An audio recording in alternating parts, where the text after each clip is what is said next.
जप प्रायश्चित हेतु जप माला किसी विशेष विधान से बनी होनी चाहिए। साधारण गांठ वाली माला पर किया गया जप मान्य होगा अथवा अमान्य। प्रायश्चित आरंभ करने में यह बाधा अनुभव हो रही है। देखिए, ऐसा है कि माला अपने से गूंथी जाए तो सर्वोत्तम है, या किसी ऐसी कन्या जो ब्राह्मण कुल में उत्पन्न हुई हो और जो रजोदर्शन जिसका न हुआ हो, विशुद्ध कुमारावस्था में जो कन्या हो, उसके हाथ से गुथवाई भी कपास के सूत से बनी धागे से उसकी हाथ की गूंथी माला भी प्रशस्त है। अब अगर उनकी अनुपलब्धता हो तो बाजार से ऐसी माला को खरीदते हैं लोग जो पहले से गूंथी हुई हो, तो द्रव्य के आदान से वह माला जो है द्रव्य शुद्धि से, मतलब जो वस्तु बाजार में बेचने के लिए रखी गई हो और वह आप द्रव्य देकर खरीदें तो वह आपके ही गुण के अनुसार उसका व्यवहार माना जाएगा। जैसे सब्जी बाजार में बेचने के लिए रखी हुई है, शूद्र वर्ण का व्यक्ति उसको खरीद के ले जाएगा तो वह शूद्र का अन्न कहलाएगा, आप ले आइएगा तो आपका कहलाएगा।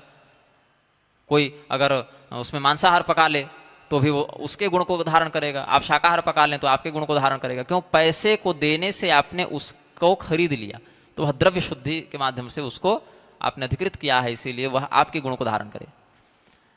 लेकिन माला के साथ क्या है, उसमें भी बिना प्रतिष्ठित माला का प्रयोग निषिद्ध है। अगर गूंथने की निपुणता आप में नहीं है, क्योंकि हर व्यक्ति गूंथ नहीं सकता है, उसमें वह कला नहीं है, या गूंथने वाले विशेषज्ञ उपलब्ध नहीं हो, तो ऐसी स्थिति में जो मालाकार इत्यादि हैं, जो या स्वर्णकार इत्यादि भी माला गूंथ देते हैं, उनसे गुथवा कर और फिर उसको पंचगव्य इत्यादि से, तीर्थ गंगा नर्मदा इत्यादि के जल से धोकर और फिर उसकी विधिवत प्राण प्रतिष्ठा, मातृका न्यास इत्यादि करके फिर उसका प्रयोग कर सकते हैं। इतना करना चाहिए।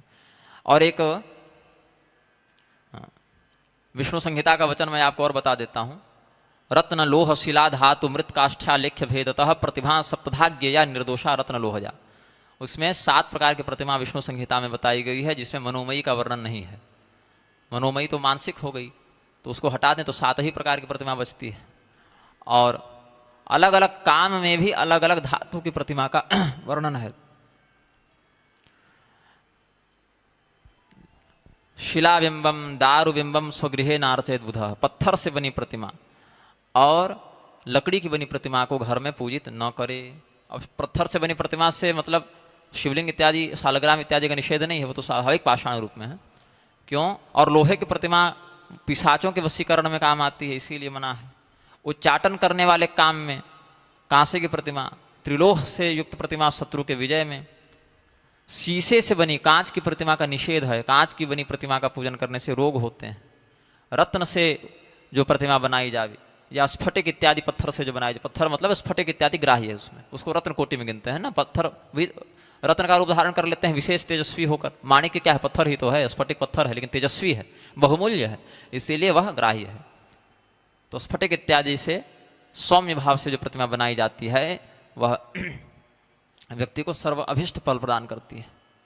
पूजा घर कहाँ हो तो ईशान कोण में तो प्रसिद्धि है ही पूजा घर की, किंतु पद्म संहिता के क्रियापाद में वायव्य कोण को भी पूजा के लिए बहुत उत्तम माना गया है।